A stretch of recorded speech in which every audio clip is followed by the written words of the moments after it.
Еще до изобретения социальных сетей, интернета и даже письменности наши далекие предки оставляли послания на стенах пещер.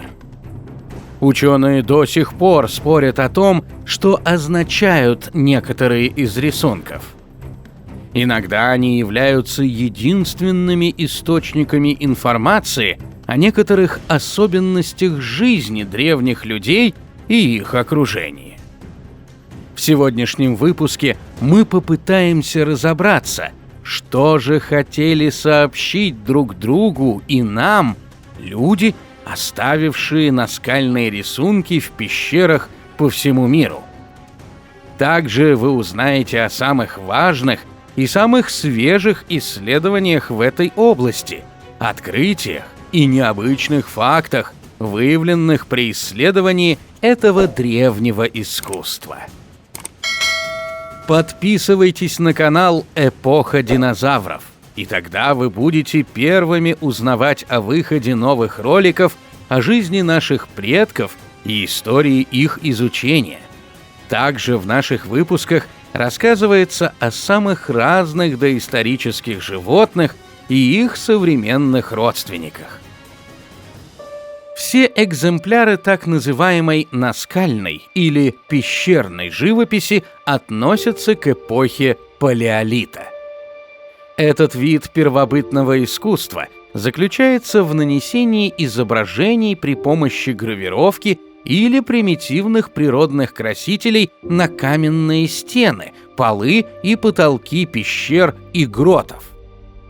Как правило, термин «наскальный рисунок» употребляется при описании именно выгравированного изображения.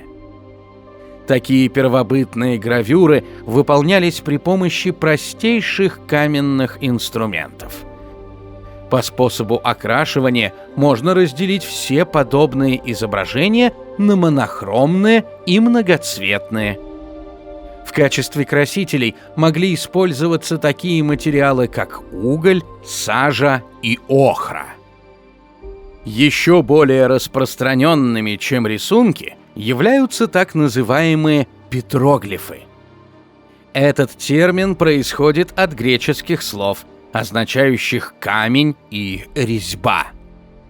Петроглифами в современной науке называются знаки и символы, вырезанные на камне. Они встречаются не только в пещерах, но и на скальных выступах, скалах, расположенных вблизи различных природных объектов. Ученые предполагают, что их назначение сильно отличалось от рисунков в пещерах и носило более прикладной характер.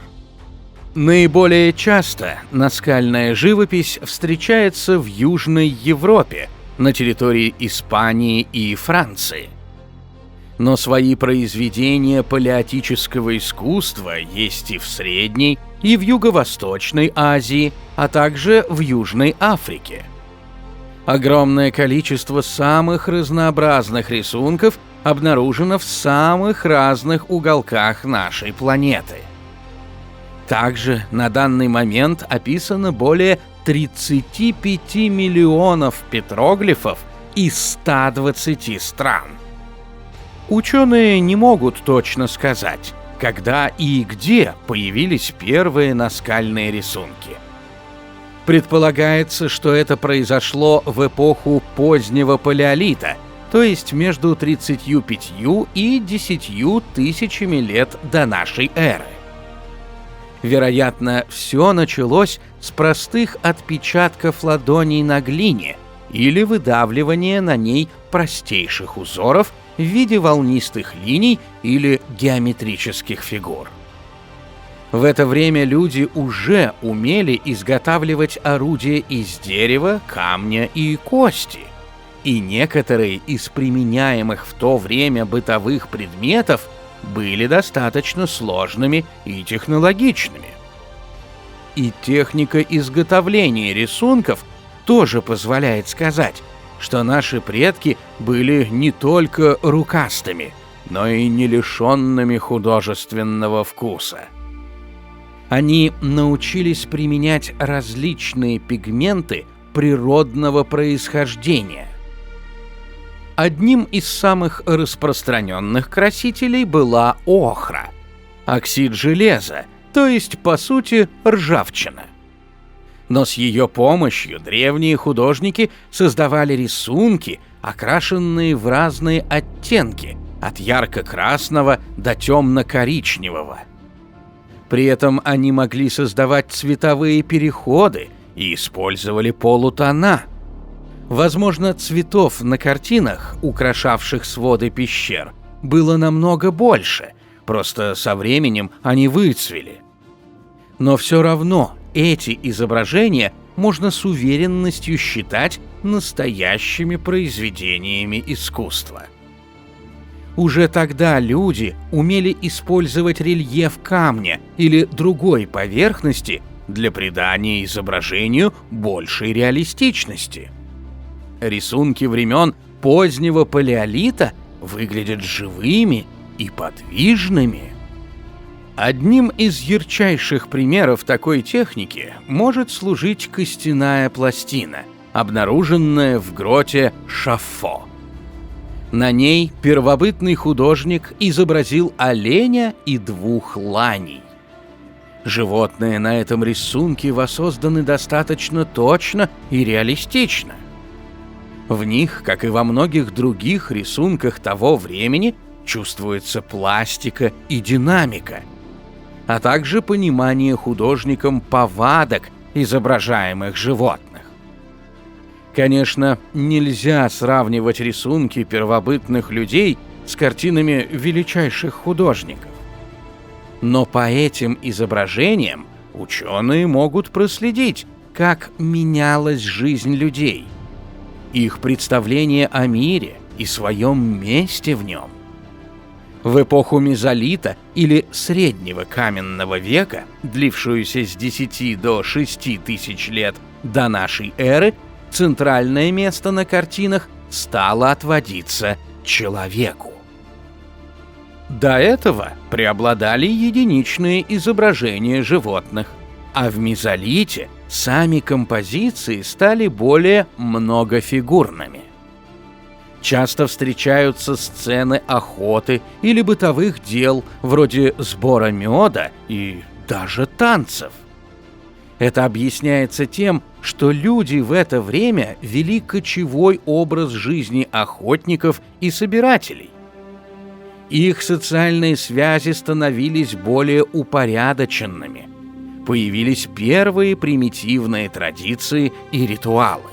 Примечательно, что для придания рисункам рельефности художники начали использовать выступы и впадины на каменной поверхности, включая их в композицию. Также в мезолите появляются первые петроглифы. Затем наступила эпоха неолита, закончившаяся около 2000 лет до нашей эры. В это время человечество постепенно перешло к производящему хозяйству. Охоту и собирательство во многих регионах заменило животноводство и земледелие. Также люди начали обрабатывать железо и изготавливать из него более удобные и точные инструменты. Тематика рисунков того времени не сильно отличается от искусства времен мезолита. Но сами изображения стали более четкими и реалистичными, а также разнообразными. Если коротко пройтись по темам, которые волновали первобытных художников, то можно заметить, как менялись интересы людей в отношении живописи. Сначала это были единичные картинки, на которых чаще всего присутствовали животные. Позже люди стали изображать сцены охоты и различных видов труда. Началось это с изображения рук. Затем на картинах появились люди с инструментом и инвентарем. В пещерном искусстве Евразии все равно больше преобладают изображения животных. Африканские же художники с самого начала стали очень часто рисовать именно людей. Также заметно, что чаще на стенах пещер изображены женские образы, а не мужские. Ученые объясняют это тем, что женщина для первобытных людей была хранительницей очага и символом продолжения рода. Еще примечательно, что люди каменного века совсем не рисовали пейзажи. Ни на одном наскальном рисунке нет изображения гор, рек или других природных объектов. Зато среди первобытных художников было немало абстракционистов. На стенах пещер регулярно обнаруживаются узоры из точек, линий и различных геометрических фигур. В целом, эволюцию техники рисунка можно охарактеризовать следующими этапами. На заре появления изобразительного искусства все рисунки имеют четко очерченные границы, которые зачастую вырезаются в камне.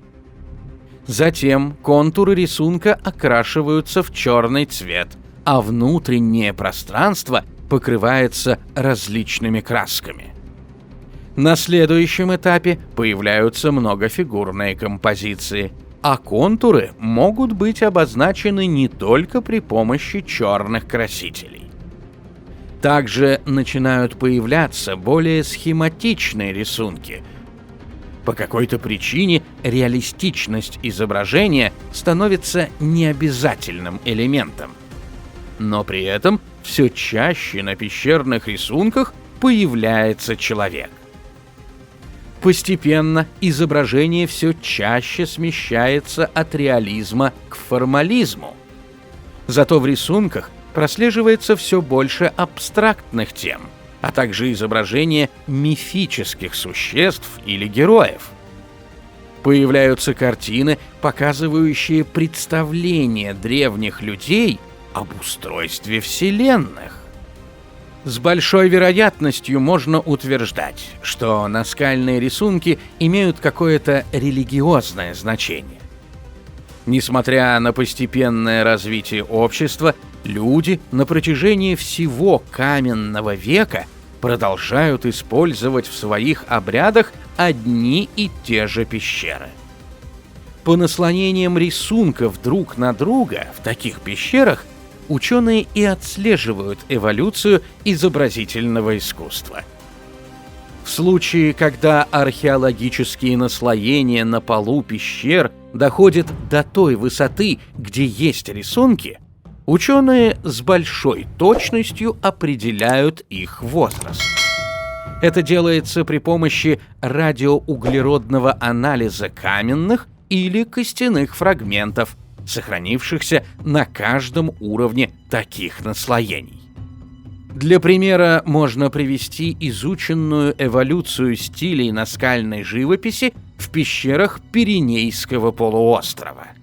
На самых ранних изображениях присутствуют лишь абстрактные точки и линии. Этот стиль можно назвать линейным геометрическим. Чуть позже появляется макросхематический стиль, характеризующийся условным изображением людей и животных. При этом все фигуры имеют достаточно большие размеры. Еще встречается большое количество схематических рисунков из одной или нескольких линий. Этот стиль ученые так и назвали – схематический. Также в этом регионе ученые выделили так называемый левантийский стиль. Рисунки этого типа встречаются в прибрежных регионах полуострова и на Балеарских островах. Для этого стиля характерно плоское одноцветное изображение без рельефа. Одним из инструментов, применяемых в этом регионе, стали птичьи перья. На картинах, созданных в левантийском стиле, присутствует большое количество животных, прописанных достаточно реалистично. Люди же изображались в виде удлиненных фигур с тонкой талией и треугольной грудной клеткой. Здесь можно увидеть динамичные сцены охоты, сражений или танцев. В целом, ученые разделили все виды наскальной живописи на условные временные периоды, в каждом из которых имеются наиболее характерные типы рисунка. Ариньякская культура от 40 до 25 тысяч лет до нашей эры. В ней преобладают монохромные изображения. Гравецкая культура 20-25 тысяч лет до нашей эры. Для этого времени характерны многоцветные картины. Эпоха Магдалины 10-15 тысяч лет до нашей эры. Считается временем наибольшего расцвета наскальной живописи, присутствует большое количество реалистичных изображений животных и схематично обозначенных людей, выполненных в самых разных стилях. Встречается множество абстрактных узоров. Конец эпохи Магдалины пришелся на завершение последнего ледникового периода. Потепление климата привело к тому, что многие рисунки были повреждены или уничтожены. Сейчас ученые могут исследовать только ту часть наскальной живописи, которая сохранилась в пещерах с более-менее стабильными условиями. В них за прошедшие тысячелетия температура и влажность почти не менялись. Благодаря этому все изображения сохранились практически в первозданном состоянии. Постараемся коротко перечислить основные культурные памятники каменного века. Впервые ученые обнаружили наскальные рисунки в пещере Альтамира на севере Испании. Случилось это в 1879 году. Граф Марселино Санс де Саутуола увлекался археологией и вместе со своей дочерью Марией нашел и описал цветные изображения кабанов, оленей и других животных, сделанные с большой реалистичностью. Многие современники считали, что граф попросту фальсифицировал свое открытие и не верили в способности наших далеких предков к высокому искусству. Но уже после его смерти открытие было признано, а датировка рисунков подтвердилась. В 1940 году на юге Франции была обнаружена пещера Ласко. Узкий вход в нее открылся после сильного ливня, вымывшего часть породы. Первыми пещеру посетили местные мальчишки. Впоследствии были описаны тысячи рисунков, оставленных людьми каменного века на ее сводах. Здесь есть изображения людей и животных в движении, а также целый зал, украшенный огромным количеством нарисованных быков.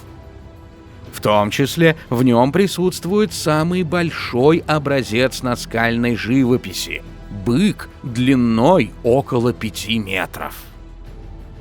Также рисунки на стенах были найдены во Франции в пещере Шове.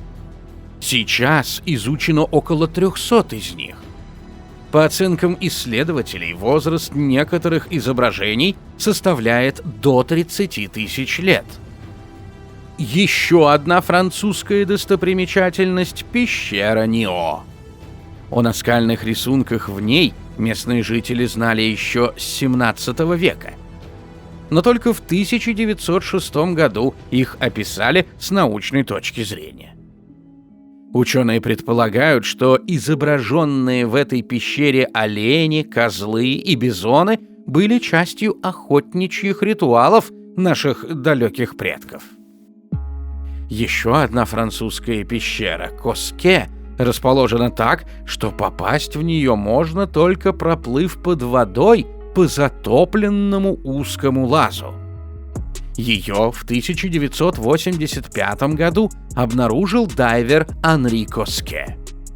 А на территории Италии в 1961 году была открыта пещера Рамито. В ней найдены рисунки и петроглифы, датируемые верхним палеолитом. Также в этой пещере имеются следы ранних человеческих захоронений. Но не только Южная Европа была центром первобытного искусства. Рисунки в пещере Шульган-Таш или Каповой пещере на Урале были сделаны примерно 14 тысяч лет назад. А в пещере Магура найдены символы, которые многие ученые считают древним календарем. Также в этой пещере имеется еще около 700 других рисунков. Очень важной для изучения техники наскального рисунка является пещера Хойценкер-Агуй в Западной Монголии. Ее нашли советские археологи во время экспедиции 1966 года. До этого открытия были известны только две техники рисунка: точечная техника выбивания на скалах и изображения, написанные при помощи природных красителей. Здесь же все изображения переплетены в причудливый узор. На нем можно выделить отдельные фигуры, вроде самца оленя или некоторых сцен из жизни древних людей. Изучение всех этих рисунков позволяет нам понять, чем жили и о чем думали наши далекие предки. Также мы видим, как они развивались, учились делать более совершенные инструменты и познавали окружающую действительность. Возможно, что через десятки тысяч лет наши потомки также будут судить о современном обществе по сохранившимся произведениям искусства или надписям и рисункам на стенах. Хотелось бы знать, какие выводы они сделают о нас. Решат ли, что мы были развитыми и ценили высокое искусство, или посчитают нас дикарями, неспособными на серьезные достижения? Но, к сожалению или к счастью, об этом мы не узнаем никогда. Сейчас нам остается только жить так, чтобы потомкам осталось от нашей цивилизации хоть что-то хорошее и по-настоящему важное. А для этого наше искусство и техника должны только развиваться и нести пользу обществу. В конце выпуска мы традиционно произносим слова благодарности зрителям, которые досматривают все наши ролики до самого конца. Благодаря вам с нашим каналом знакомится все больше любителей науки из разных стран. Если вы хотите больше узнать о жизни наших далеких предков или давно вымерших животных, рекомендуем обратить внимание на наши предыдущие ролики. Также в них рассказывается о проблемах современного человеческого общества и взгляде ученых на будущее планеты.